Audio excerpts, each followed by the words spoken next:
Lideramos el camino de la opinión pública y buscamos que la cultura del debate alcance consensos y soluciones a los problemas de nuestro país.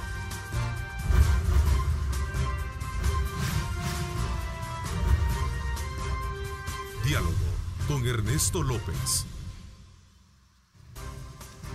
Hola, ¿qué tal amigos? ¿Cómo están? Qué placer enorme saludarles a ustedes. Bienvenidos a este jueves 14 de mayo de 2020, como siempre.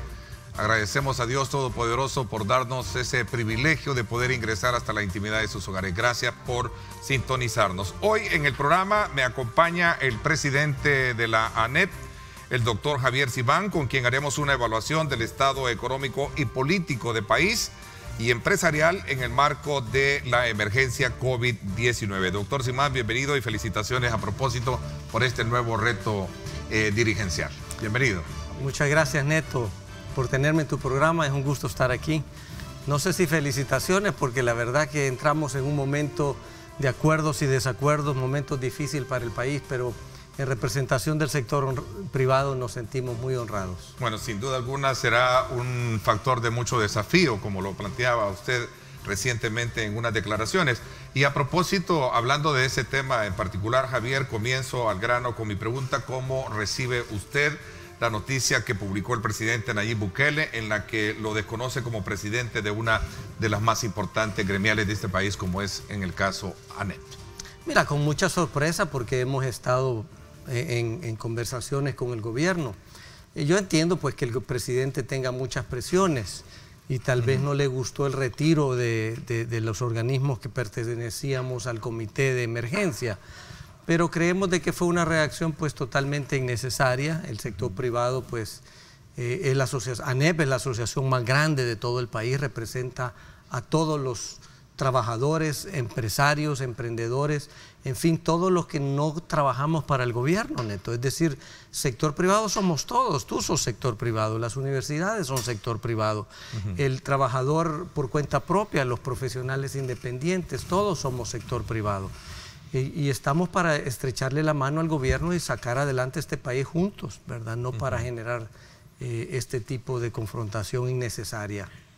Bueno, él en su momento dejó entrever de que lo que busca, en este caso con la asunción y las posturas que en su momento asume la gremial, es sabotear el trabajo del gobierno. Lo dijo precisamente en su cuenta en Twitter: es evidente que el nuevo liderazgo de ANEP solo busca sabotear el trabajo del gobierno. Lo peor en medio de una pandemia, así textualmente lo voy a leer, de hecho ahí está. Así como Gustavo López Davidson, expresidente de ARENA, desde hoy el gobierno de la República desconoce a Javier Simán como representante del sector privado. Sabotaje. Mira, primero el presidente confunde a ANEP con ARENA. ARENA es un partido político. ANEP es una asociación de 55 gremiales que tiene una representatividad muy grande. Yo solo tengo el honor de presidirla, pero en realidad cada una de estas organizaciones tiene su propia junta directiva y sus miembros, así es de que llevamos una representación bastante grande y nuestro trabajo, Neto, no es ser oposición ni ser enemigo de nadie. Nosotros, con todos los gobiernos de turno, ANEP desde su fundación ha venido trabajando. Y podemos tener diferencias, y hemos tenido diferencias con otros gobiernos en el pasado, de todos los partidos, y la vamos a seguir teniendo. Pero recuerda que los gobiernos son de turno, los gobiernos van y vienen, y el sector privado, nuestros trabajadores, los salvadoreños, aquí estamos y tenemos que vivir con las buenas decisiones y con las malas decisiones. Nuestro rol es involucrarnos con esos actores políticos y tratar de incidir, pero también marcarles la cancha, porque ningún país puede prosperar si no hay respeto a la ley. Entonces, a los gobiernos es normal que les moleste, que le marquen la cancha, que le señalen los problemas, que le señalen las deficiencias. Eso lo entendemos, pero eso se resuelve platicando, no confrontando. A ver, ¿esa confusión no será por su pasado como, digamos, candidato, precandidato presidencial que tuvo en las internas? Es posible, Neto, pero yo tengo 27 años en las gremiales empresariales. Me metí 5 meses a ser candidato, precandidato en una interna, y ahora todo el mundo cree que yo soy político. Yo he regresado a lo que yo sé hacer. Y desde ese punto de vista, desde la ANEP, nosotros estamos proponiendo soluciones económicas. Claro, tenemos que ir a la cancha política, al gobierno, a los ministros, a los diputados, a proponer, a decirles que lo que están haciendo tiene un gran impacto en el empleo, en el bienestar de los salvadoreños. Ese rol de ir a platicar con los políticos no nos hace políticos partidarios. Nosotros no estamos compitiendo para ningún puesto. Y yo quiero dejar claro que yo no ando buscando votos para nada, yo no ando buscando carrera política. Ni una candidatura presidencial como en algún momento yo ya tuve mi oportunidad, Neto. Es decir, yo no estoy aquí para quedar bien con nadie, estoy aquí para representar los principios que ANEP defiende y que son los principios de la Constitución. Porque ningún empresario, ningún emprendedor puede prosperar si no hay respeto a la ley. A ver, ¿cómo va a marcarse la diferencia entre buscar ese esfuerzo de dirigencia empresarial, no de alguna manera pisando ese limbo de la parte política, que sin duda alguna son vinculantes, ¿no? Como usted bien lo dice. Es como te digo, porque nosotros no somos jugador político, no estamos en esa cancha partidaria, no representamos, ANEP no es partido, no somos oposición. Al igual que muchas organizaciones de la sociedad civil, tenemos que entrar en esa cancha política, hablar con los actores, diputados, ministros, y convencerlos que es lo que creemos que es bueno para el país. Al final le corresponde al gobierno y a los diputados negociar y aprobar las leyes. Y nosotros, los ciudadanos, tenemos que vivir con esas leyes. ¿El presidente Bukele entonces está confundiendo ambos roles? Yo creo que sí. Yo creo de que él tiene que entender que el sector privado está para colaborar. De hecho, Neto, las primeras medidas que se tomó de cuarentena para los viajeros, que nos parecieron muy acertadas, creemos que el gobierno todavía no estaba preparado para manejarlo. Es decir, y es normal, ningún gobierno estaba preparado para esta crisis. ¿Quiénes fuimos los primeros en actuar para ayudar a esos centros de cuarentena? Fue el sector privado, el que atendió a todos los viajeros en los centros de cuarentena. Las donaciones empezaron a fluir al gobierno. El sector privado está para ayudar y tenemos una capacidad logística que tal vez no la tienen otros organismos. Entonces, el presidente, en vez de confrontar con el sector privado, debería apoyarse en el sector privado. ¿Qué implicaciones tiene entonces ese desconocimiento para ANEP de parte del gobierno, reconociendo que independientemente de las valoraciones que existan, y a usted me lo aclara, no hay ningún interés por querer entremezclar o el interés particular suyo de buscar fortalecer una candidatura presidencial? Ya usted me lo aclara esta mañana. ¿Cuáles serían entonces las implicaciones de este desconocimiento? Al final, el sector privado es vital dentro de una estructura de desarrollo económico, y aquí uno de los factores que más está fuertemente golpeando, aparte del tema de salud, es el tema de la economía de los salvadoreños. Mira, para el sector privado no tiene ninguna incidencia lo que el presidente diga en ese sentido, porque a mí no me eligió el presidente. El presidente no tiene ningún involucramiento en el proceso de elección del sector privado de sus representantes. De hecho, está violando el tratado de la OIT, porque la OIT establece que el gobierno no puede entrometerse en la elección de los representantes, ni de los empleadores, ni de los empleados, ¿verdad? Entonces, en realidad no tiene ninguna incidencia. Más pareciera que el gobierno lo que no quiere es tratar con ANEP, y eso en realidad no es un pleito conmigo, está tratando con los trabajadores, con todos los empleadores, con todos los emprendedores que nosotros representamos. Es decir, este es un ataque no a Javier Simán ni a ANEP, este es un ataque a todos los que queremos ganarnos el sustento diario. Con su antecesor Luis Cardenal se estaba trabajando. ¿Cuál es la diferencia? ¿Habrá un punto que marque la diferencia en ambos liderazgos y por los cuales a lo mejor incómoda o incomoda al Ejecutivo? Yo creo que no creo que sea el estilo de cada uno de nosotros. Yo creo que es la coyuntura que se está dando. Tanto el presidente anterior como yo hubiéramos actuado similar, porque lo que llevamos es la voz de nuestros agremiados, no es mi opinión personal. Entonces yo creo que la coyuntura que se está dando, porque ya la población ya está cansada, ya la gente no tiene recursos, ya tiene hambre, no han podido salir, entonces esa coyuntura pues pone más presión en la relación. Pero nosotros no lo tomamos a personal, nosotros seguimos en la voluntad. Creemos de que esa es una reacción bajo presión del presidente, creemos que es una reacción a la coyuntura que se está enfrentando, y nuestro reiteramos nuestra voluntad de seguir trabajando, no lo tomamos a personal, y sí creemos de que este tema hay que abordarlo. Bueno, yo le decía, y tal vez ahí no me expliqué muy bien con la pregunta, ¿qué implicaciones tiene este desconocimiento hacia su persona y hacia la ANEP en el sentido de las pláticas y el diálogo que se necesita para reabrir o abrir paulatinamente la economía a partir de esta emergencia? Entiendo que para esta semana habían reuniones programadas con el Ministerio de Trabajo, pero que estas se han cancelado. A eso me refiero, ¿no? Mira, es posible que el presidente y algunos funcionarios traten de obviar, tratar con ANEP y tratarán de irse directo con empresarios o directo con algunas gremiales. Los canales están siempre abiertos a través de ANEP o de las diferentes gremiales. Con el ministro de Trabajo hemos venido dialogando y trabajando en los protocolos de operación de las empresas. Ya los recibimos con las observaciones, ya han sido aceptadas de nuestra parte, y esperaríamos tener esa reunión a lo más pronto posible. Sí se suspendió una reunión el martes por una reunión a la cual fue llamado el ministro a Casa Presidencial.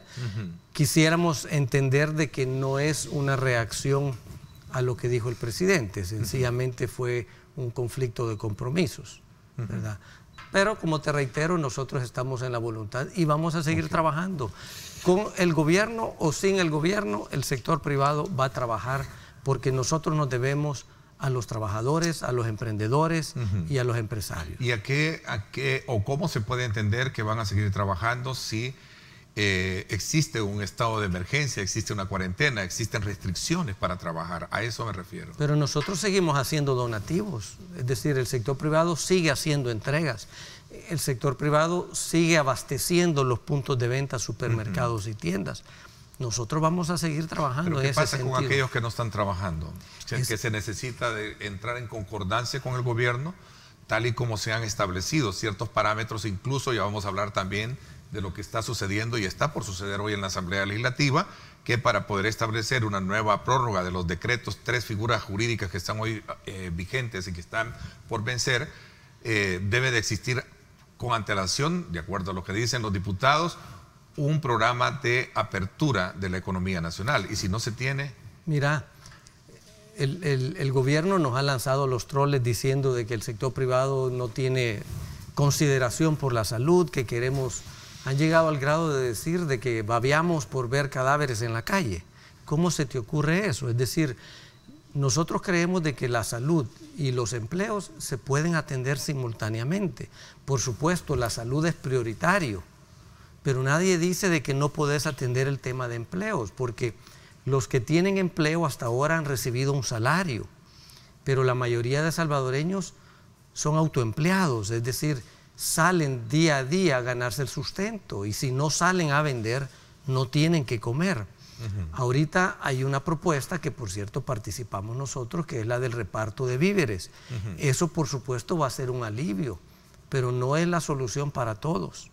Entonces, tenemos que empezar a abordar el tema de la apertura.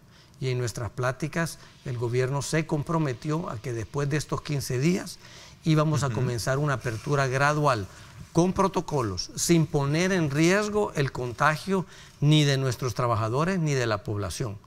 Y te voy a decir que aquellas empresas que están operando con protocolos sanitarios, no tenemos ni un caso que se haya presentado de contagio positivo.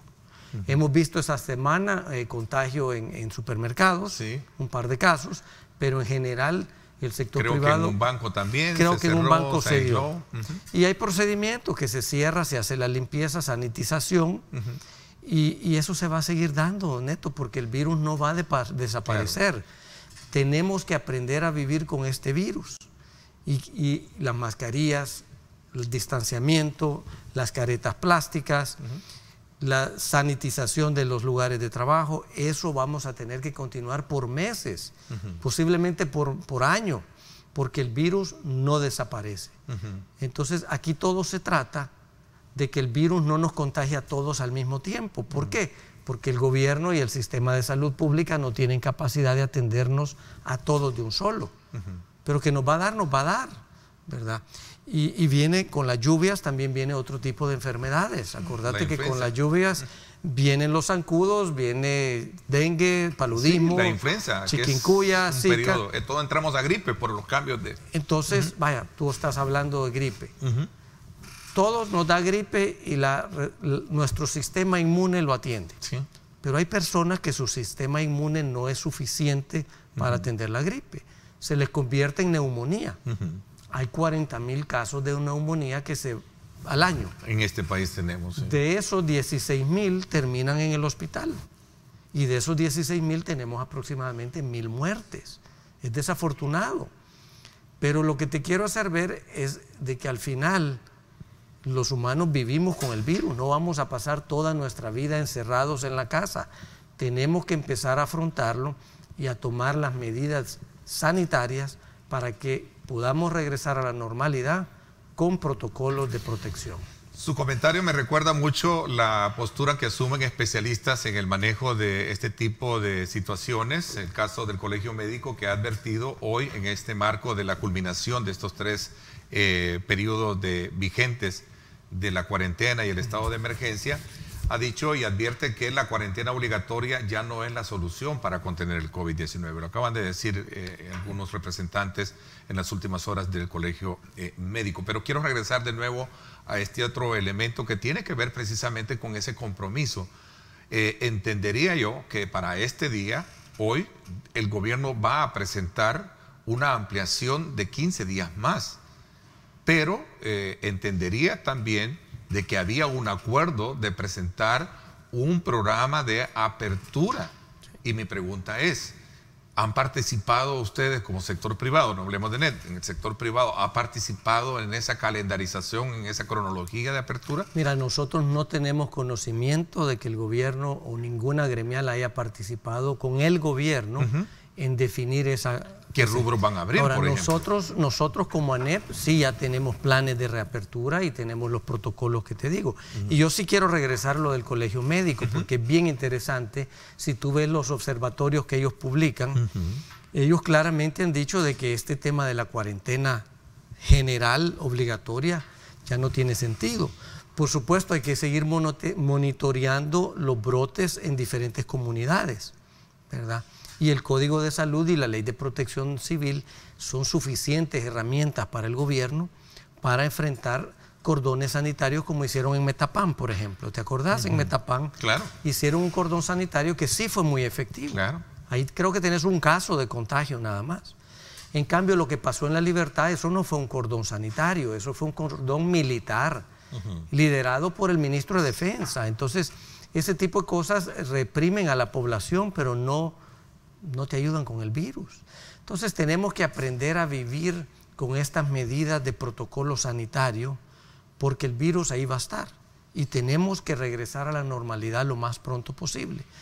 Y te digo que desde que te subís al transporte público va a haber los empresarios de buses van a tener que tomar esas medidas como También. venían tomando con el decreto 21. Esa es la nueva realidad, volver al trabajo sin contagio, guardando distanciamiento, evitando la concentración de trabajadores y estamos seguros que podemos combatir esta situación y que podemos salir adelante como país. Ok, ¿qué va a pasar si se aprueban nuevamente 15 días más? En las medidas que estamos ahorita va a ser... En las medidas que estamos. Mira, yo no creo que la población tenga suficientes alimentos, que tengan suficientes recursos para ir al súper a comprar comida para 15 días. Hemos visto 2 escenarios. Uno, desde el ángulo del oriente del país, algunas colonias populosas, unas colonias donde vive determinada clase de familia, que lo que hacen precisamente es sacar banderas blancas. Por cierto, el gobierno el día de ayer les llevó, ahí están estas imágenes, el día de ayer, por cierto, en concurrencia de las necesidades de estas familias, el gobierno inmediatamente llevó víveres a estas personas, pero por otro lado también en horas de la noche, en otros estamentos de la vida social y económica del país, hemos visto reclamos de la ciudadanía también que ya no aguanta el confinamiento, que ya no aguantan la cuarentena. Esta campaña del pito anoche la vimos bastante también. Entonces son dos escenarios que están ahí. No podemos decir que por un lado se está haciendo esto por quienes están cómodamente en sus casas y que por otro lado los que están mal no dicen nada. No, aquí estamos viendo una realidad. Por eso pregunto, ¿qué va a pasar con la Asamblea Legislativa si le dan la aprobación a 15 días más? Es que el cansancio de la población, Neto, no solo es por la cuarentena, y lo que estás viendo es esa demostración de personas reales. No estás hablando de troles en las redes sociales, estás hablando de salvadoreños que están saliendo en la noche a expresar su repudio no solo a las restricciones que se han puesto, sino a los abusos de autoridad. De hecho, hay un video, no sé si tenemos ese video, no sé si tenemos el video donde patrullas policiales les dicen a los habitantes que están haciendo esta protesta que ingresen y ellos les dicen que no están de alguna manera violentando la cuarentena porque están en sus casas. Vamos a ver si lo podemos poner en su momento, producción, perdón. Y yo sí te mantengo que nosotros como sector privado no vamos a acompañar otra cuarentena restrictiva como la que el gobierno ha mantenido estos últimos 15 días. Creemos en una cuarentena voluntaria, es decir, hacemos un llamado a la gente que no salga innecesariamente de su casa, y eso va a continuar varios meses, ¿verdad? Pero que si tienen que salir a comprar comida o tienen que ir a la farmacia, eso de restringirles la movilidad por el número de DUI, o que no puedes ir de un municipio a otro, o que paralizas el transporte público, esas son medidas que violentan tus derechos individuales, violentan la Constitución, y el Ejecutivo no tiene las facultades para poderlas haber implementado. A ver, veamos entonces esta nota periodística que pone en perspectiva este tema del reclamo que hacen y luego la comentamos, presidente de la ANEP. Veamos. Por segundo día consecutivo, varios salvadoreños hicieron sonar los pitos de sus vehículos y los tradicionales cacerolazos.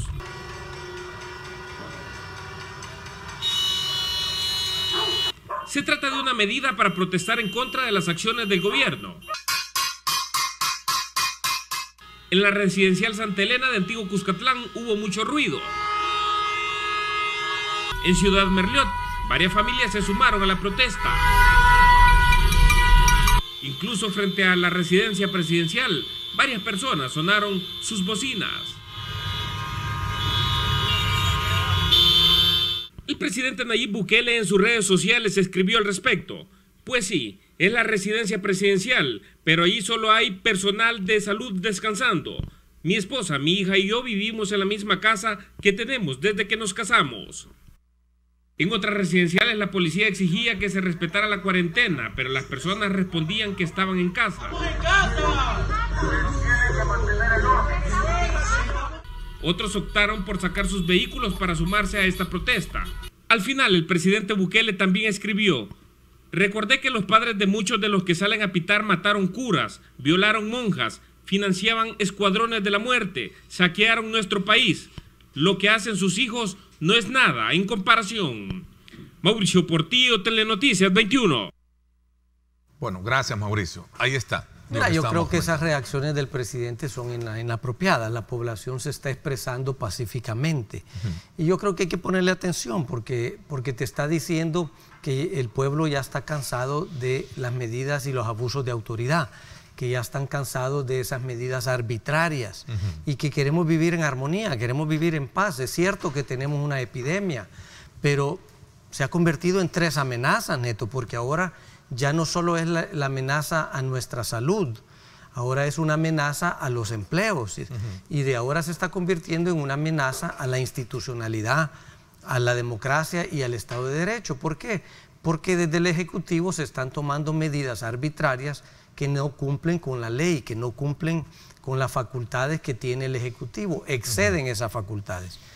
Así es que estas demostraciones son un llamado al gobierno para que evite la confrontación, porque también estamos viendo funcionarios de gobierno que desde sus cuentas Twitter están despotricando contra la población, contra ciudadanos o contra representantes del sector privado, ¿verdad? Se les olvida que son funcionarios públicos. Son estratos sociales económicamente digamos, de donde hemos mostrado esta parte, pero hay otros sectores que no la tienen. Bueno, hemos visto cómo en otras comunidades donde tal vez no tienen vehículo están moviendo banderas o están haciendo ruido con cacerolas.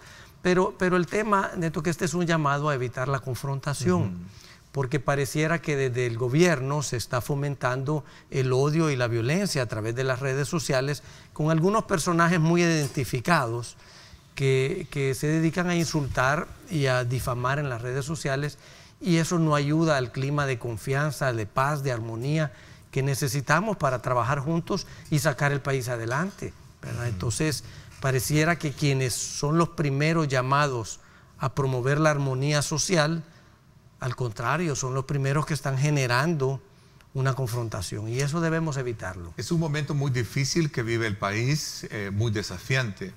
Regreso a la pregunta, ¿qué pasaría si se aprueban 15 días más de esta emergencia? Nosotros hacemos un llamado a los diputados, que son los que tienen la autoridad. Hacemos un llamado a la Sala de lo Constitucional y a la Corte Suprema que atienda los casos de inconstitucionalidad que muchos ciudadanos han sometido. En realidad nosotros estamos confiando en que las instituciones de nuestro país funcionen, y por eso la separación de poderes, la independencia, para que cada uno haga su rol. Y nuestro llamado es que cada uno de esos órganos haga su cometido. La Asamblea tiene que legislar acorde, el órgano judicial tiene que hacer su parte y la Fiscalía también tiene que hacer su parte. Hay actores importantes, bien como usted señala. ¿Qué evaluación le da al rol que ha venido jugando la Sala de lo Constitucional?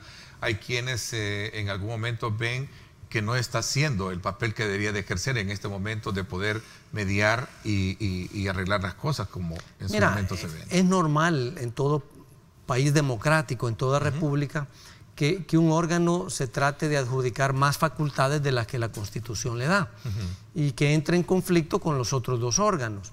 Pero para eso está la Sala de lo Constitucional, para dirimir esas diferencias. La Sala no se ha pronunciado ni se pronuncia sobre los recursos que tienen que ver con la restricción de la movilidad. Mira, ya hemos visto pronunciamientos y resoluciones de la Sala. Entendemos que es un tema de demasiados casos, y acordate que la Corte Suprema también, su recurso humano está trabajando desde teletrabajo, es decir, no es que la Corte Suprema esté operando con el 100% de sus colaboradores. En medio de esta situación ellos también tienen escasez de mano de obra, están desde su casa, y como que también hay una abundancia de recursos. Entiendo, hay como 300 casos de habeas corpus, de amparos de personas que se les han violentado sus derechos en los centros de contención. Entiendo que hay como 20 inconstitucionalidades, solo este último decreto 22 y 24. Entonces la carga de trabajo para el órgano judicial como que está aumentando. Yo lo veo positivo. Eso quiere decir que la población estamos empezando a tener confianza en la justicia. Estás teniendo acceso a la justicia. Ahora lo importante es tener una justicia pronta, justicia oportuna, ¿verdad? Pero es positivo, y ahí está el órgano judicial, que es el llamado a resolver estas diferencias. ¿No ve igual condición en los partidos representados en la Asamblea Legislativa? ¿En qué sentido tu pregunta? De poder estar concordantes con la necesidad de apoyar el esfuerzo de la emergencia, pero también cumplir con lo que se promete, como es el caso de la apertura programada de algunos sectores de la economía. Mira, yo creo que los salvadoreños están viendo a los diputados cómo van a actuar, y los diputados saben que tienen una elección pronto. Es decir, ellos tienen que escuchar a sus votantes. Cuando yo veo que sale algún diputado o diputada diciendo: aquí estoy, presidente, listo para votar por su iniciativa, a mí me decepciona, porque un diputado no se debe al presidente, no es empleado del presidente.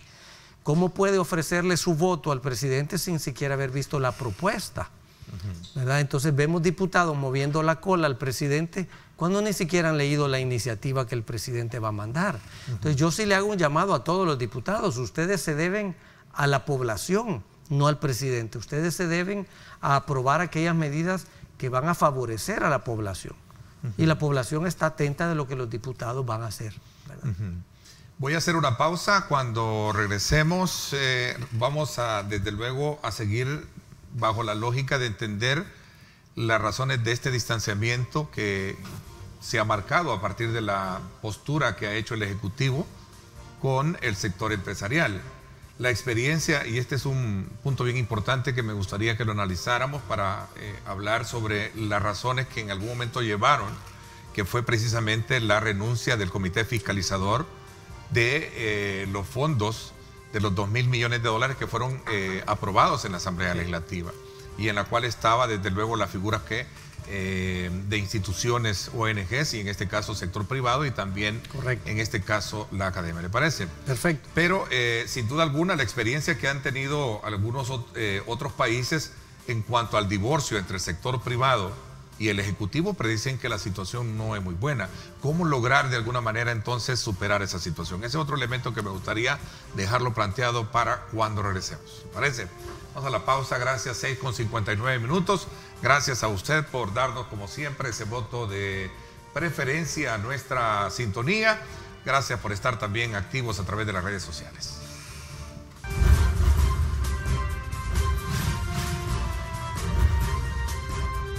Diálogo con Ernesto López. Estás viendo Diálogo con Ernesto López. Yo me quedo en casa. Sé un héroe 503.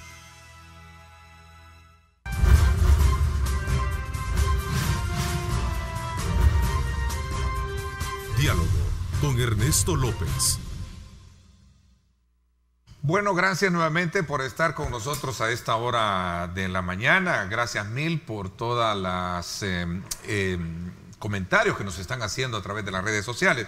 Seguimos conversando con el presidente de la ANEP, el doctor Javier Simán, precisamente sobre la situación actual de emergencia y todos estos otros capítulos que se han abierto, como el desconocimiento de parte del Ejecutivo al liderazgo que representa dentro de la gremial. Decía, antes de poder hablar un poco sobre las razones que en el fondo hay, por las cuales se retiraron el Comité Fiscalizador que se avaló en la Asamblea Legislativa para poder de alguna manera controlar el uso del dinero de los 2.000 millones de dólares que se aprobaron, quisiera un poco comprender qué futuro le espera al país a partir de la experiencia que se ha tenido en otros países donde el divorcio entre el sector privado y el gobierno no predicen una buena aura, ¿no? Sí. No, mira, siempre los gobiernos tienen que trabajar de la mano con el sector privado. El sector privado somos todos los que trabajamos por ganarnos nuestro propio sustento, es decir, que no sacamos un salario de parte del gobierno. Es innegable que tiene que haber una buena relación, y ves Guatemala como el gobierno está manteniendo una relación muy estrecha con el sector privado. Han hecho proyectos juntos, han hecho hasta hospitales de campaña. Claro, a los gobiernos les incomoda que el sector privado les señale las cosas, y nosotros hemos sido muy críticos, pero también hemos aplaudido las cosas buenas, ¿verdad? No quiere decir, Neto, que somos enemigos y somos oposición. Pareciera que de parte del presidente y del gobierno o estás con ellos o estás en contra de ellos. Y la vida, señores, no es así de fácil. Yo estoy de acuerdo en muchas medidas que han tomado, pero estoy en desacuerdo de otras. Por ejemplo, eso no me hace. Las medidas iniciales que tomó el gobierno de cerrar para los viajeros, muy acertadas, pero de ahí para acá se han venido cometiendo errores, no se dejan ayudar y se molestan cuando uno les da observaciones o insiste en observaciones o señala, y el gobierno tiene que aceptar esas críticas, porque el gobierno está trabajando con dinero de los salvadoreños, el dinero que tú y yo pagamos de impuestos, Neto. El dinero que paga el salvadoreño cuando compra $1 de saldo de su teléfono, le están quitando 5 centavos para el gobierno. Es decir, el dinero con el que trabaja el gobierno es dinero que pagamos los salvadoreños. Y esos préstamos que se están adquiriendo los van a pagar nuestros hijos y nuestros nietos. Entonces, cuando nosotros venimos y criticamos ese hospital más grande de Latinoamérica por 70 millones, nosotros creemos que eso se puede invertir en la red de hospitales que ya existen. ¿Por qué ese gran monumento que ni siquiera va a estar listo a tiempo? ¿Por qué no hospitales de campaña? ¿Por qué no más camas? ¿Por qué no más UCIs? ¿Por qué no más respiradores? ¿Verdad? En fin, creemos de que hay decisiones que no han sido las más acertadas. Si por ser críticos nos vamos a enfrentar al presidente, pues nosotros no podemos dejar de señalar lo que tenemos que señalar. No lo hacemos de manera confrontativa. estamos a la disposición de platicarlo con el presidente. Ok, ¿va a buscar algún canal de comunicación? Los canales netos se mantienen, poder de alguna manera lidiar con este impasse. Se mantienen abiertos, yo no guardo ningún resentimiento, ningún malestar. Ha dicho el diputado Gallegos que por culpa mía es de que nos hemos salido de ese comité, ya te voy a explicar. Han dicho que esto de los pitos es cosa mía. Mira, no tengo nada que ver, pero lo aplaudo y lo acompaño, porque yo también salí a pitar, porque yo también siento que estamos llegando a un tema donde el gobierno tiene que entender que está tomando medidas arbitrarias y en algunos casos abusivas, ¿verdad? Y con mucho gusto te cuento por qué nosotros sí nos salimos de ese comité de emergencia. A eso iba, precisamente porque ese fue de alguna manera el punto detonante de todo esto. El gobierno, desde luego, el equipo, mejor dicho, conformado por 6 funcionarios de gobierno y 5 representantes de la sociedad, se mantienen de alguna manera distantes. Los gremios que renunciaron al Comité Superior coinciden en decir que dejan sus cargos porque el gobierno no les presentó los programas a auditar, ¿cierto? Sí. Pero el gobierno se defiende y dice todo lo contrario. Según el gobierno, los 5 miembros se retiraron luego de conocer que debían presentar declaración jurada de patrimonio. Mira, por eso no les gustó. Esa es la excusa que ha dado el gobierno. Y yo te voy a decir de que en ningún momento se discutió lo de la declaración jurada. Y si ustedes leen el artículo 5 de la ley sobre el enriquecimiento ilícito de funcionarios y empleados públicos, no requiere a nuestros representantes llenar esa declaración jurada porque no son funcionarios públicos. Ellos no manejan fondos públicos, ellos no reciben salario, ellos están de manera voluntaria y esa comisión tenía la responsabilidad de recomendar y supervisar el uso de esos fondos. El decreto 608 es el que autorizó los 2.000 millones. Nosotros públicamente apoyamos esa iniciativa porque el gobierno tenía que salir rápido a buscar recursos a los mercados financieros internacionales. Si no le autorizabas, cuando fueran a buscar ya no iba a encontrar compradores. Entonces se estableció esa comisión para recomendar cómo se iba a utilizar esos recursos. Entiendo, y yo no he sido partícipe en esas reuniones ni siquiera de la comisión ni de las instituciones. Mi antecesor sí participó. Cuando yo llego, mi representante me dice que han acordado renunciar y cuando me da las razones, yo lo apoyo totalmente, porque ellos asumen una responsabilidad personal por decisiones que no estaban tomando ellos, sino que el gobierno. Y en ese sentido no se puede trabajar, Neto. Sí les dieron algunas presentaciones verbales, pero toda información que pidieron nunca se les remitió, no hubo un presupuesto extraordinario como se les pidió, y el gobierno también tomó decisiones de recursos como la ayuda a las familias, que venía de esos $2.000 millones que corresponde a la comisión supervisar, pero en ningún momento se les consultó. Entonces es comprensible que esos miembros, esos representantes, estar en una comisión asumiendo una responsabilidad por la cual no tienen decisión, es comprometerse. Y ellos decidieron. Y yo te quiero aclarar, los 5 organismos que participamos en esa comisión, no hicimos conferencia de prensa conjunta, nosotros no hemos hecho un comunicado conjunto. ¿Fue cada uno por separado? Ni siquiera, solo se remitió una carta que se publicó. Pero en ningún momento estas 5 instituciones han buscado hacer un ataque público al gobierno. Fue el gobierno el primero que empezó a defenderse y a tratar de señalar que era porque no querían firmar la declaración patrimonial. Incluso llegaron al grado de decir que ellos querían participar en las licitaciones. Ninguno de nuestros representantes tiene interés en participar en licitaciones que se den, y mucho menos, ni siquiera tienen los negocios para participar en esas licitaciones. Entonces creo que eso se ha manejado de manera desproporcional, pero sí nos retiramos porque no hay transparencia, no hay rendición de cuentas de qué manera se iban a manejar esos 2.000 millones. Comprendemos que eso le molesta al presidente, pero esa es la verdad.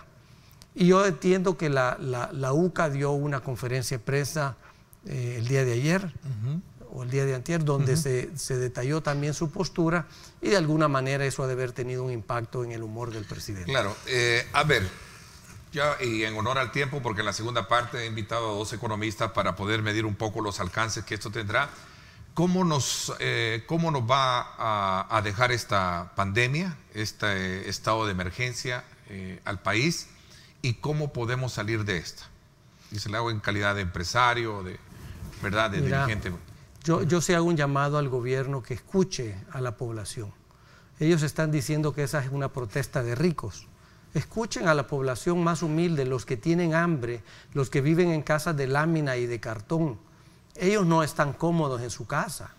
Tal vez tú y yo, Neto, podemos pasar la cuarentena en nuestra casa cómodamente y tenemos que comer, pero la mayoría de salvadoreños no vive cómodamente en sus casas de lámina y de cartón, están pasando hambre y están empezando a dar señales de auxilio. Cuando tú ves esas banderas de ayuda, las banderas blancas, cuando salen a decir, mire, ya no aguanto, un llamado al gobierno que preste atención, que esto no es ningún ataque político, esto no son ganas de molestar ni de sabotear, sencillamente le pedimos preste atención a lo que la población más necesitada está diciendo. Porque cuando nosotros hablamos, yo no estoy hablando de mis necesidades, yo no estoy hablando que quiero abrir mi negocio porque quiero hacer pisto, estoy hablando por los que no pueden hablar, estoy hablando por el pequeño emprendedor que tiene 45 días, 50 días de no poder salir a vender, ya no tiene dinero para sobrevivir.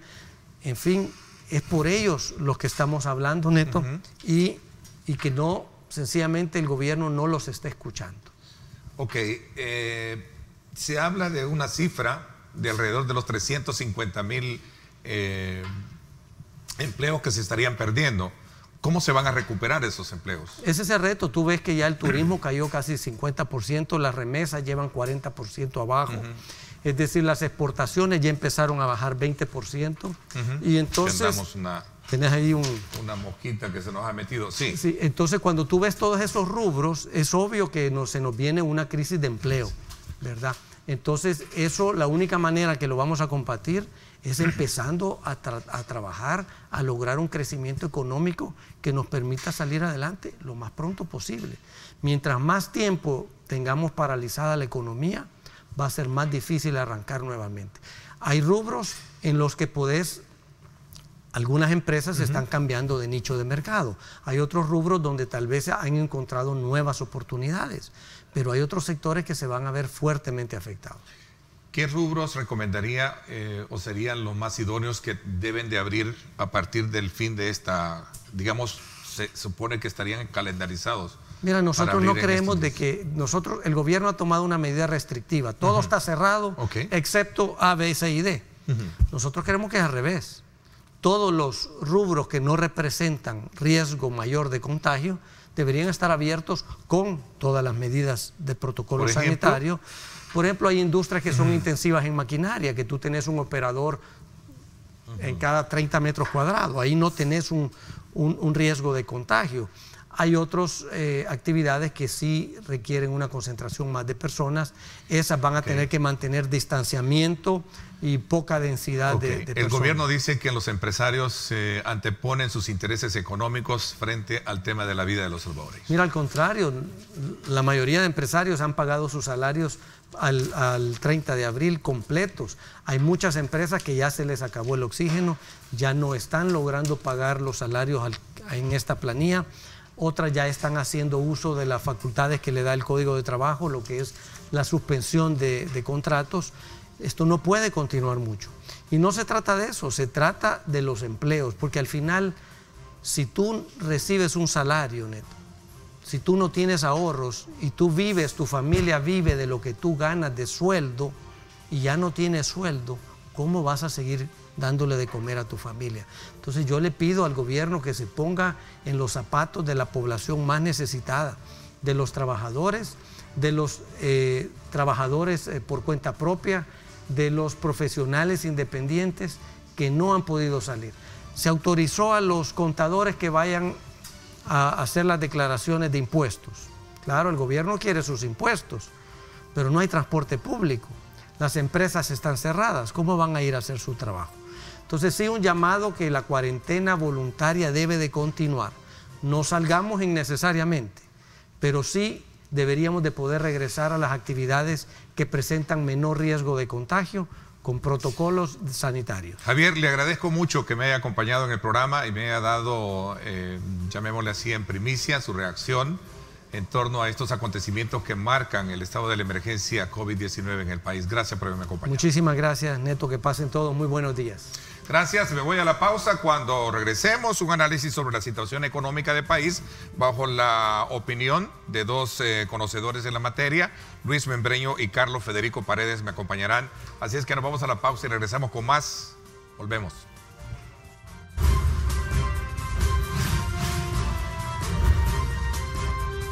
Diálogo con Ernesto López. Estás viendo Diálogo con Ernesto López. Yo me quedo en casa. Sé un héroe 503.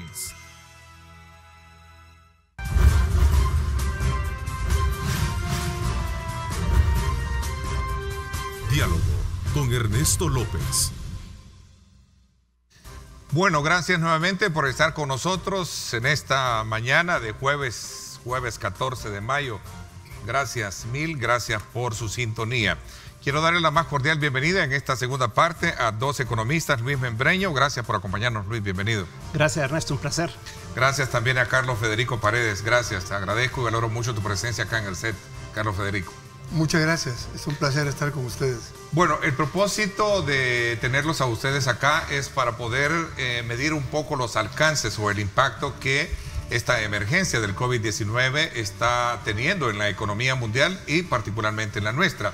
Quizás en términos generales, quizás siendo específicos, ¿cuál es la valoración que tienen ustedes sobre el impacto que esto tendrá en esta economía que nosotros como país tenemos? A ver. Ernesto, el impacto es enorme, ¿verdad? Es enorme y de una profundidad rápida, ¿verdad? En la que ha llegado. Por ejemplo, en la crisis del 2008-2009 llevó casi un año para que eso tocara a fondo, ¿verdad? Entre octubre del 2008 y octubre del 2009, más o menos.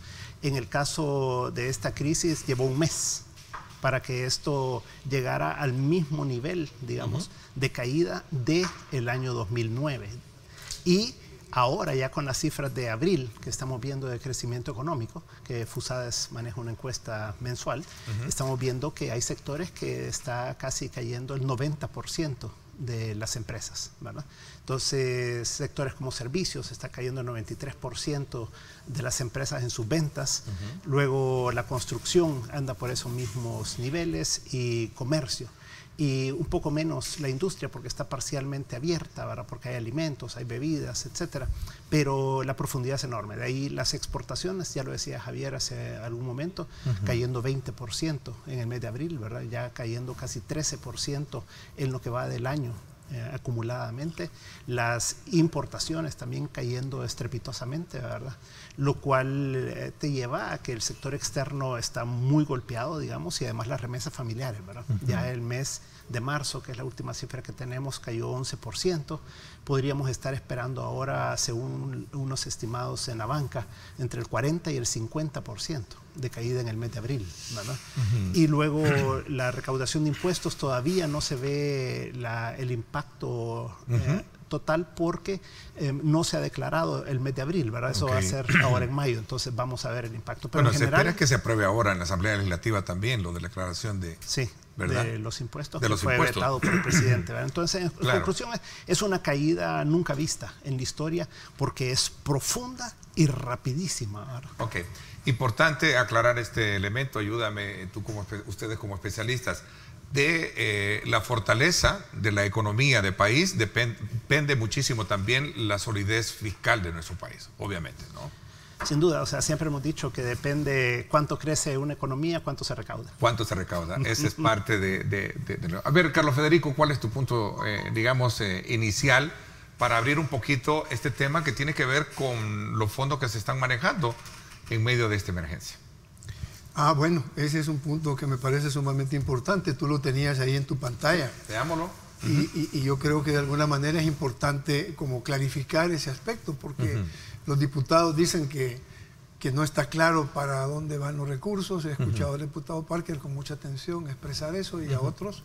Y yo tengo la impresión que al menos desde el lado de la información que maneja el Ministerio de Hacienda hay bastante claridad. Y ese planteamiento que tú estás haciendo ahí de alguna manera lo confirma. O sea, estamos hablando, por un lado, de 2.000 millones de dólares que fueron los originales, ¿verdad?, que fueron aprobados.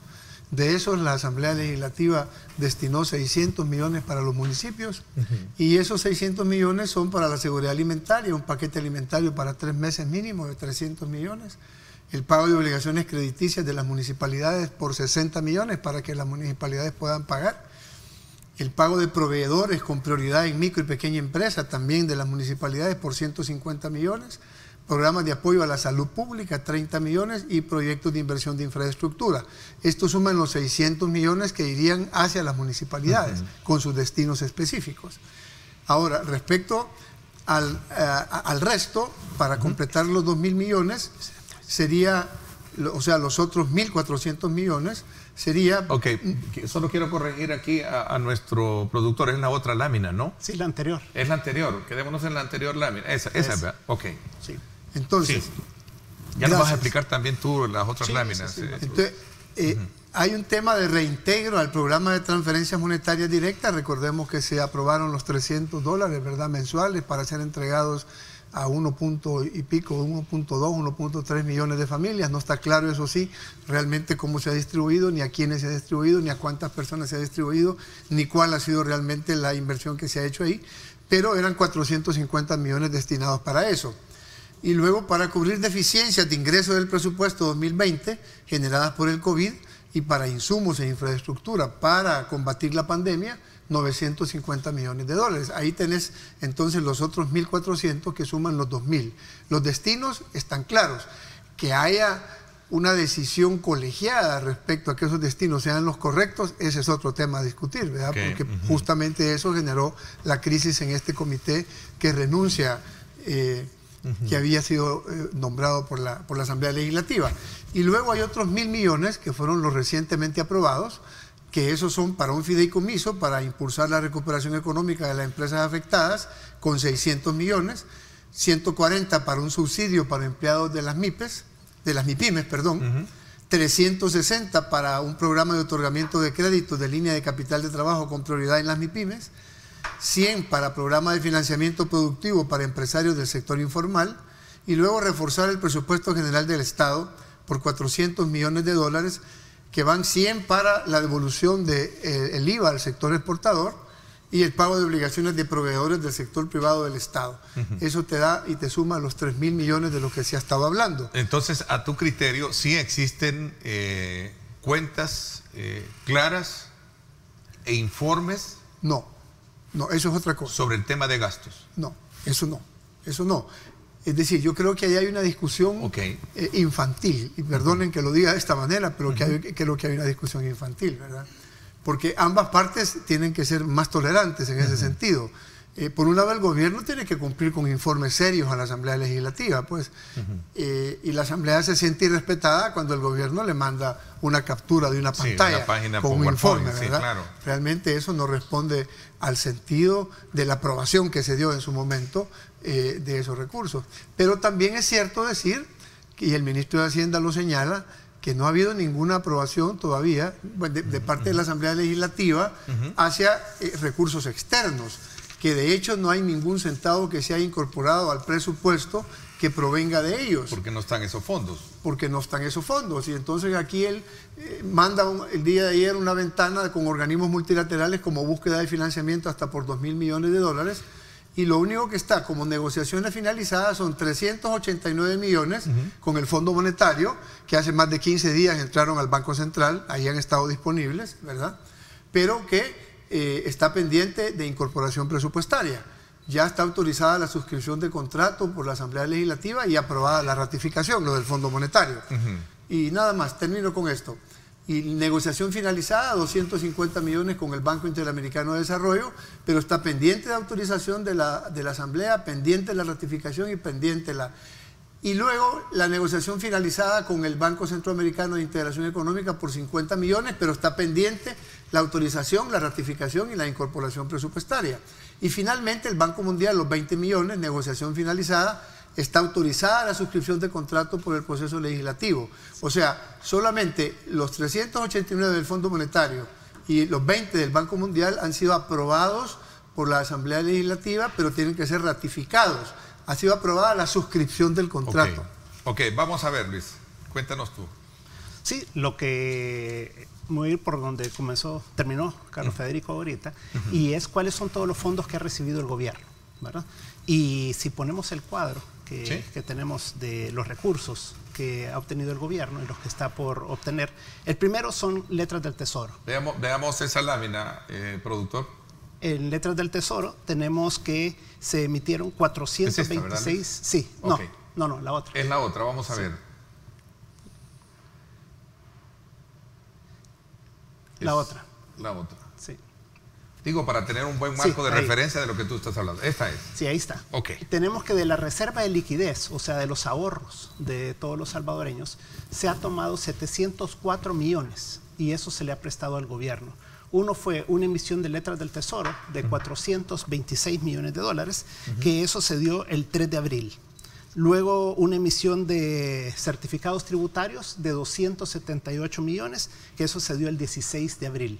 Y la emisión de certificados tributarios que se había dado el 12 de marzo de 205 millones de dólares. Todo eso proviene de la banca. O sea que son un poco más de 900 millones, casi 910 millones de dólares que la banca le ha prestado al gobierno. Después se negoció un crédito puente en Nueva York por 140 millones de dólares. Esto fueron 4 bancos los que aportaron para ese fondo. Hubo préstamos, ya Carlos Federico mencionaba algunos de ellos, por ejemplo, los 20 millones del Banco Mundial, están en esos 88 millones, 25 millones que tomaron del Seguro Social, ¿verdad? Que fue para lo del hospital, y además de JICA, que fue lo primero que tomaron de los japoneses, que fueron los 42 millones, y 1 millón que le donó el BESI, esos son 88 millones. El Fondo Monetario, que ya lo mencionaba Carlos Federico, suman alrededor de 480 millones, 80, ¿sí? Sí. Ahí fueron 389 del Fondo Monetario. En el Banco Interamericano de Desarrollo ya está la solicitud de los 250 millones en la Asamblea Legislativa que mencionaba Carlos Federico, para hay otros 250 que están pendientes de aprobación del directorio del Banco Interamericano de Desarrollo, que probablemente se va a dar, y se están negociando también 300 millones para el Banco de Desarrollo del país, para Bandesal, y eso sería en 2 tramos, uno este año y otro el otro año. Después el Banco Mundial se estima que más o menos podría otorgar 200 millones adicionales a los 20 que ya dio. Y el Banco Centroamericano de Integración Económica, que ya mencionaba Carlos Federico una parte de eso, pero ellos han asignado 1.900 millones para los 5 países centroamericanos. Ok, ¿qué ¿verdad? significa eso? ¿Que hay plata para moverse en esta emergencia? Voy a pedir un poco la traducción al español o a lo entendible, perdón, un poco por yo sé la parte técnica, ¿no? Sí, ahí solo para terminar es que son 2.426 millones los que tienen o ya desembolsados o comprometidos de desembolsos en los próximos meses. Y lo que faltaría sería esos 1.711 millones de dólares para completar tanto los 2.000 más los 1.000 más los 645 millones que ya tenía autorizado desde diciembre el gobierno para financiar este año. Y los 426 millones de las letras del Tesoro, con lo que llegó a un límite histórico de 1.481.4 millones la emisión de letras del Tesoro totales, entonces sumamos que el gobierno podría tener una disponibilidad de 4.000 millones de dólares siempre y cuando pueda conseguir ese dinero, ¿verdad? Entonces, ¿cuánto cuenta hasta el momento? Pues hasta el momento estaría más o menos en 1.500, 1.600 millones de dólares ya desembolsados, ¿verdad? Y pendientes, que son los que cuentan con estos 1.000 millones de dólares. Y de eso, como decía Carlos Federico también, ya ejecutó lo de los $300, ¿verdad? Que le dio a las familias. Ya presentaron algún tipo de informe, por lo que se sabe que son 1.200.000 personas a los que se les desembolsó, o sea, 360 millones de los 450 millones que se había pensado originalmente que iban a hacer. Desembolsaron 360 millones. Los 90 millones restantes quedan a disposición del Ministerio de Economía, porque esto fue depositado en las cuentas del Ministerio de Economía en todos los bancos, ¿verdad? Y con eso fue que se por cierto fue parte de las argumentaciones que daba el secretario jurídico de la presidencia, que fue un informe que le pedían, decía la especificación la tiene el Ministerio de Economía como tal. Carlos Federico, a ver. Sí, bueno, no quiero entrar en buscar diferencias. Yo estoy de acuerdo en el fondo de lo que está planteando Luis. Hay 1.609 millones de dólares que son montos de financiamiento que están en búsqueda de financiamiento. Sí, lo dijo Luis. Sí, más allá de los letes que ya Luis ha planteado, los CETES, etcétera, ¿verdad? O sea que recursos en su momento podrá haber de concretarse estas negociaciones, porque si el ambiente político, ya escuchaste a Javier, ya escuchaste al presidente Bukele, se mantiene tan crispado y tan polarizado, la mayoría de votos en la Asamblea Legislativa probablemente no se alcance. Ni el FMLN ni Arena, pienso yo, que estarían dispuestos a jugar en una aprobación y en una ratificación de créditos que vayan a ser solicitados. O sea, no fue mal el planteamiento de mi pregunta cuando le decía la experiencia que en otros países hemos tenido del divorcio entre el sector privado y el gobierno no augura una buena ley, ¿no? Mira, Por eso es que yo siempre lo he dicho y es buen punto de aclararlo. El tema de la economía con la política está íntimamente vinculado, no lo puedes desvincular, ¿cierto o no? Totalmente. ¿Ah? O sea, mira, no se puede. Fíjate. Todos los análisis deben de ser bajo esa lógica.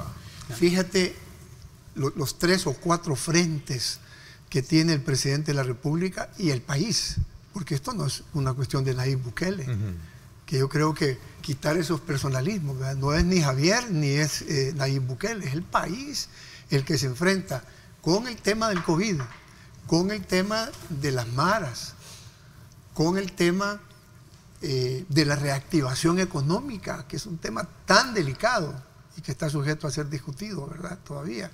Ya viste ahora la posición del sector privado, avalando la posición del Colegio Médico respecto a que ya no hay condiciones para que se mantenga la cuarentena. Bueno, eso dicho por el presidente de la empresa privada, ¿cómo debe ser interpretado? Debe ser interpretado de que se le ha quitado el sustento científico a lo que en un principio la población apoyó con el tema de la cuarentena, y que debemos pasar entonces al tema de la reactivación como prioridad.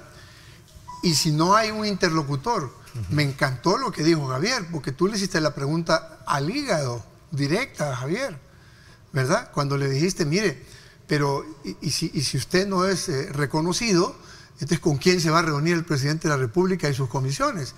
Y Javier fue muy inteligente en eso y dijo, mire, existen otros canales, no necesariamente el de mi persona, dentro de la empresa privada, otras gremiales con sus juntas directivas, y los canales pueden ser inmediatamente retomados.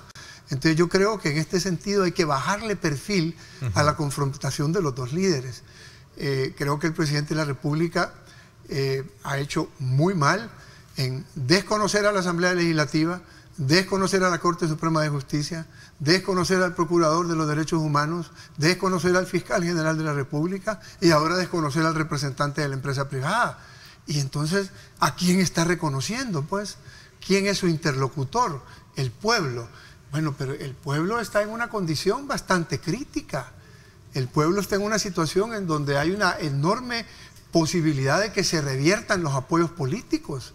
Si es que el hambre va a empezar a apretar, ¿verdad? Y ya vemos en una cantidad de manifestación de colonias donde están sacando SOS, ayúdennos, ¿verdad? Que no tenemos recursos, no tenemos comida. Entonces, este es un tema que tiene que ser resuelto por la vía del diálogo. No puede este esquema de 4 frentes, como te lo estoy planteando, que tiene que atender la clase política del país y la sociedad, manejarse en un esquema de confrontación. Me encanta el análisis que estamos haciendo. Te doy la palabra porque sí también me gustaría un poco bajo esa lógica combinar tu análisis también en la parte política sobre el sustento que debe de tener la viabilidad del recurso económico. Por eso es bien importante dejar planteada la pregunta, bueno, bajo ese énfasis, hermanos, de quién está a salir bien o no tan mal tras esta crisis de salud que tenemos en materia económica. ¿Parece? Interesante, buen punto. Voy a la pausa. Gracias por estar con nosotros. 7:38 minutos.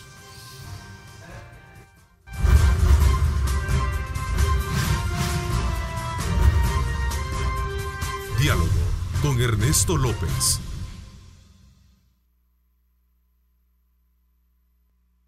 Estás viendo Diálogo con Ernesto López.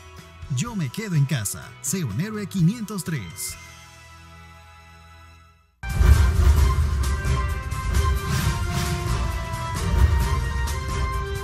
Diálogo con Ernesto López.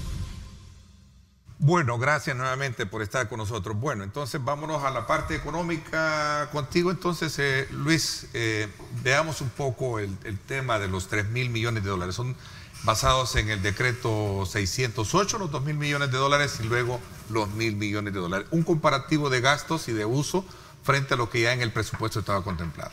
Sí, lo que se ha estado discutiendo un poco en el país es si en realidad se requieren 3.000 millones de dólares, ¿verdad? O si hay cierta duplicación, ¿verdad? Con el presupuesto general de la nación y con otras fuentes de financiamiento que podrían estar disponibles para el gobierno. Dentro de los 2.000 millones de dólares, si nos pudiera poner producción. Veamos la lámina. La que tiene las observaciones. Entonces, tiene las observaciones. Vamos a ver. Ahí lo primero es que el subsidio a las familias, que estaba estimado... Es la otra lámina. Esta es. Justamente. Ahí, como decía Carlos Federico, él describió todo esto de los 2.000 y de los 1.000 millones. Ahí había un presupuesto de 450 millones para repartir $300 a cada una de las familias, que por los datos que hemos conocido en las últimas horas son 360 millones lo que han desembolsado y por lo tanto van a quedar 90 millones disponibles ahí. Luego, en la caída de recaudación de impuestos, el gobierno está estimando, según parece, 950 millones. Mis cálculos son que podrían ser 350 menos. O sea, el gobierno inició diciendo que iban a ser 400 millones de caída en recaudación este año. Bueno, pero de los 3.000 millones de dólares, vamos a restarle los 600 millones que van para las alcaldías, ¿no? Entonces estamos hablando de 2.400. Lo que pasa es que eso viene después. Ahí está, los 600 viene después. Pero ahí en la caída de la recaudación, el gobierno dice, necesito recuperar, digamos, esos 950 millones que no voy a recaudar. Mi estimado es que ahí está sobredimensionando la caída del gobierno en 350 millones. Entonces, si cayera algo menos de los 950 millones, eso no lo va a requerir, ¿verdad? Luego las alcaldías, lo que tú mencionabas, son los 600 millones. De esos, las canastas alimenticias ya el gobierno ha dicho que ellos lo van a entregar. Entonces, ahí se duplica esos 300 millones que se le estarían dando a las alcaldías. Luego, los pagos de deudas, esos 60 millones, son los que tienen que pagar las alcaldías de su propio presupuesto, ¿verdad? Y ese presupuesto anual de ellos. Y pagos a proveedores también es el pago que normalmente ellos hacen durante el año y por lo tanto no necesitan esos 150 millones adicionales. Lo que es nuevo realmente y que viene a raíz del COVID es esos programas de salud de 30 millones que sí se justifica y los proyectos de infraestructura con el incremento que se le da este año de 120 millones de dólares con el FODES a las alcaldías pueden cubrir esos 60 millones. Entonces ya las alcaldías estarían recibiendo este año casi 500 millones de dólares de FODES. Por lo tanto, esos 60 millones ya están considerados dentro del FODES. Eso nos da un ahorro de esos 2.000 millones de 920 millones, ¿verdad? O sea, que las alcaldías van a tener doblemente, al tener ese recurso, doble FODES. Sí, porque lo que pasa es que el FODES se incrementó este año del 8 al 10%, o sea, un 25%. Y eso es lo que estamos mencionando ahí, que son 120 millones de incremento, ¿verdad?, este año. Por lo tanto, esos proyectos de infraestructura pueden salir del FODES, ¿verdad?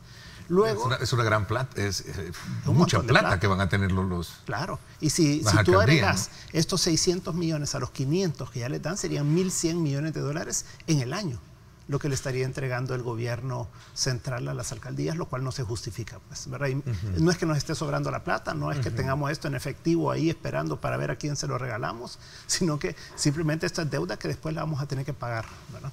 Y después dentro de los 1.000 millones, ahí lo que contempla es que son los 460 millones, que es el fideicomiso que se crearía, y ahí está la división de las dos cosas. Lo que esta lámina que tú has elaborado, esta es tu lámina, ¿verdad, Luis? Sí. Con base a los datos que plantean están en los decretos. En los decretos, sí. Esto, el 68 y el 608, y no recuerdo cuál es el otro de los 1.000 millones. Correcto. Ok. Entonces ahí esos 460 millones están divididos, como decía Carlos Federico también, 100 millones que sería para el sector informal y el restante, los 350 millones para el sector formal. Eso, como son préstamos, entonces se puede manejar a través del sector privado.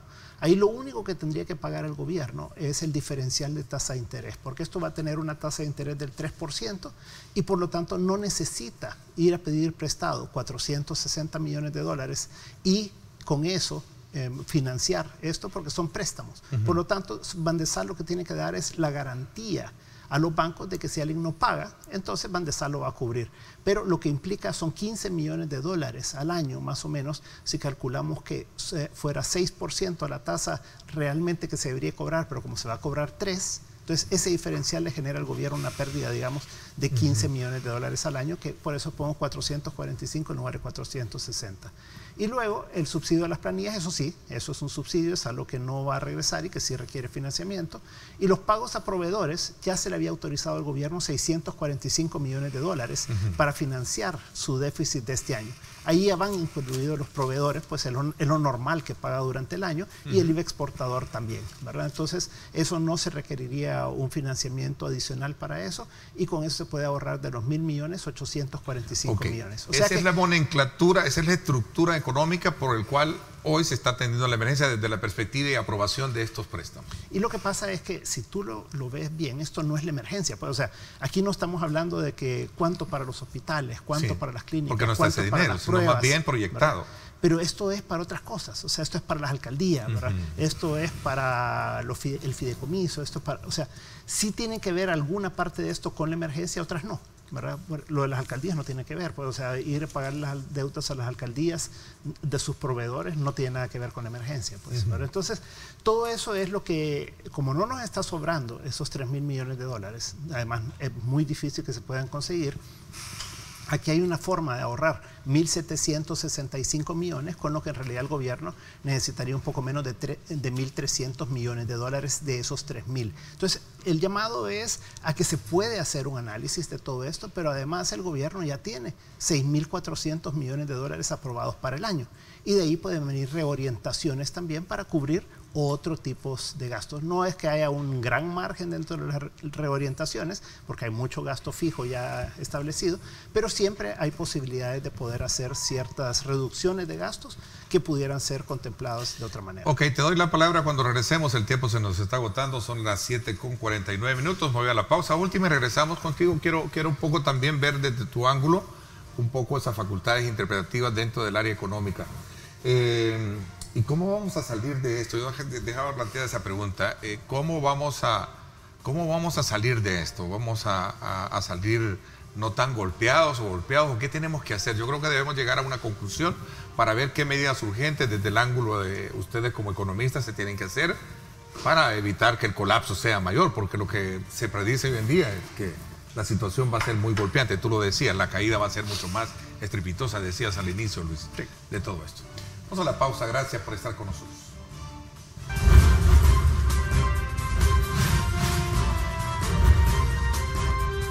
Diálogo con Ernesto López. El futuro es imaginar, es pensar en grande. Prepárate hoy, estudia en la UFG y amplía tus oportunidades. UFG, tecnología, innovación y calidad. Bueno, gracias nuevamente por estar con nosotros. Vamos a aprovechar los últimos minutos que nos quedan un poco para hacer una reflexión bajo esa lógica de comprender de que sí está el dinero, viene un presupuesto general de la Nación a discusión en septiembre, Carlos Federico. Sí, mira, yo puedo leer de todas las láminas que nos ha presentado muy bien Luis, que hay una necesidad por hacer una consolidación por parte del Ministerio de Hacienda. Sí. Cuenta con 6.400 millones de dólares del presupuesto, entre los cuales 1.400 son para inversión pública que están paralizados. Esos 1.400 para inversión pública paralizados no se han dicho en qué se van a reutilizar, porque no es que salgan del presupuesto, es que como inversión es que no se van a utilizar, pero ¿para qué sí se van a utilizar? Eso es algo que no está claro. Y luego, sobre la base de integrar estos 6.400 millones, pues sumar toda esta masa de recursos a las que hacían referencia a las láminas de Luis, a donde están las letes y los en detalle cómo está. En detalle cómo está, muy bueno, ¿verdad? Para que quede absolutamente claro. El presidente de México tiene un estilo que ya lleva 384 conferencias de prensa todos los días de 7 a 8 de la mañana, en donde la temática es la gobernanza integral del país. Aquí el virus nos ha comido. Primero, no hay conferencias de prensa del presidente donde permita que los medios de prensa lo confronten, le pregunten, lo cuestionen, ¿verdad? Sepan entender mejor su pensamiento. Es una recomendación respetuosa que le hago al presidente. No se puede seguir con ese estilo de comunicación. el día de ayer sacó él un Twitter a donde había una fotografía de unas cajas que venían en un avión y venían mascarillas y otras cuestiones médicas. Yo le puse muy respetuosamente, me parece muy bien, pero esto debería de ser continua, la comunicación y la información, porque se genera un enorme vacío. Y el enorme vacío ante la información de parte del gobierno genera naturalmente toda esta confusión que hay en los diferentes sectores políticos. Entonces yo vuelvo a insistirle a la clase política del país y sobre todo a la Asamblea Legislativa, a la Corte Suprema de Justicia y al fiscal. A ustedes creo yo que les corresponde una gran responsabilidad de concertación. Yo he propuesto en varias ocasiones y lo reitero ahora que los 3 presidentes de los órganos de Estado deberían tener al menos una reunión semanal, por no decir que pudiera ser incluso con una frecuencia mayor, y que eso incluya al fiscal general de la República, porque si no hay esos vasos de comunicación que permitan entender las lógicas de cada organismo del Estado, realmente va a ser muy difícil que esta situación se pueda solventar. Respecto a la actitud del presidente Bukele el día de ayer, nuevamente, perdónenme, pero es desproporcionada. Eso me vuelve a recordar cuando salíamos en manifestaciones en el pasado y en lugar de tirarnos bombas con agua, nos tiraban balazos. Desproporcionada su reacción respecto a los habitantes de la colonia El Sueño, en donde él tiene una residencia, no vive ahí, hay personal de salud, según aclaró, y estuvieron pitándole e insultándolo. Entonces la gente de la policía llegó a tratar de mediar y a decir guarden su puesto, guarden la cuarentena, y la gente se defendía diciendo estoy en mi casa. El presidente Bukele, cuando ve ese video, dice, me molesté, dice, pero cuando pienso que los papás de estos muchachos fueron escuadrones de la muerte, mataron curas, violaron monjas, entonces entiendo. Esa respuesta que él da es más dura, es más fuerte, genera muchas más reacciones que si hubiera lanzado balas, déjame decirte, porque eso realmente es meterse con la familia, con la genética, con una historia que ya superamos y que no tiene caso caminar en esa dirección, presidente, discúlpeme. Yo le hago un llamado respetuoso a que con sus 25 asesores que estuvieron con usted en los últimos 4 años antes de ser candidato a la presidencia, todos los jueves reunidos, hagan una valoración realmente de las próximas acciones que se van a tomar. Usted necesita tomar decisiones de liderazgo en donde no puede desconocer la institucionalidad del país. Las 2 cámaras en Estados Unidos con diputados ya lo están señalando de autoritario. La OEA le hizo un llamado respecto a eso también. Las Naciones Unidas con Michelle Bachelet de igual forma, ¿verdad? Organismos de Naciones Unidas, además ha tenido conflictos con los diferentes presidentes en Centroamérica. La región centroamericana está vacía de liderazgo, no hay realmente quien tenga la capacidad de convocatoria, y Centroamérica es una región que tiene que defenderse unida. Miren ustedes lo que dijo Sergio Ramírez Mercado, Nicaragua por cuestiones ideológicas está tapando el COVID, y nosotros tenemos no una isla con Nicaragua, tenemos una frontera con Nicaragua a través del Golfo de Fonseca. Entonces, ahí tenemos una situación en donde no podemos mantener realmente aislamiento y tenemos que buscar la coordinación. Se debe superar un poco el impasse, digamos, de crispación que hay. Por eso yo hacía la pregunta de el presidente, ¿qué mecanismos van a buscar para en algún momento cambiar lo que en otras latitudes se conoce que nada bueno genera una, digamos, distanciamiento o una pleito entre el sector privado y en este caso gobierno? ¿Qué medidas se deben de tomar así puntualmente? Te doy casi, perdona que voy a ser bien racional, 30 segundos para que me digas qué es lo más inmediato que hay que hacer en materia económica para revertir un poco el impacto negativo que a lo mejor tengamos. Debe haber un comité que analice todos estos 10.000 millones de dólares, que defina qué es lo que sí se puede conseguir, qué es lo que no, a dónde se debe orientar, con el sentido de mediano y largo plazo, no solo inmediato, porque a mediano y largo plazo vamos a tener que pagar estas deudas. Entonces no podemos contraer 4.000 millones de dólares en deudas, tiene que racionalizarse eso y de ahí entonces ver cuáles son las prioridades y evitar una crisis que nos lleve a una década de estancamiento en el país. Ok, en iguales términos, tu tiempo para Carlos Federico. Bueno, 30 segundos. Sí, ¿qué debemos hacer para evitar un poco que el golpe sea mayor de lo que podemos tener como país frente a esta pandemia? Tomar una decisión colectiva, democrática, sobre si mantenemos la cuarentena y de qué manera la mantenemos. está demostrado a escala internacional que no hay receta.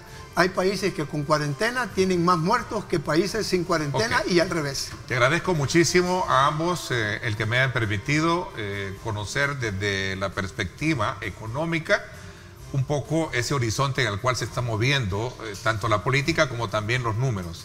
Hoy la Asamblea Legislativa va a tomar una decisión muy importante. Vamos a estar muy a la expectativa de lo que ocurra en la Asamblea Legislativa con relación a si se aprueba o no se aprueban los 15 días más de emergencia que ha solicitado. Recordemos que mañana se declara impuestos y eso depende también. Mañana se declara impuesto también, ¿verdad? Sí. Es cierto. Vamos a esperar a ver qué se aprueba. Gracias, Luis, y gracias, Carlos Federico Paredes.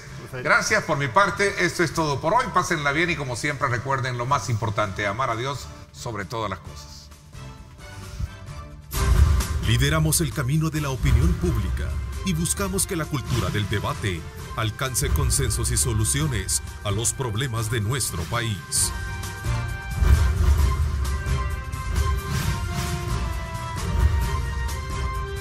Diálogo con Ernesto López.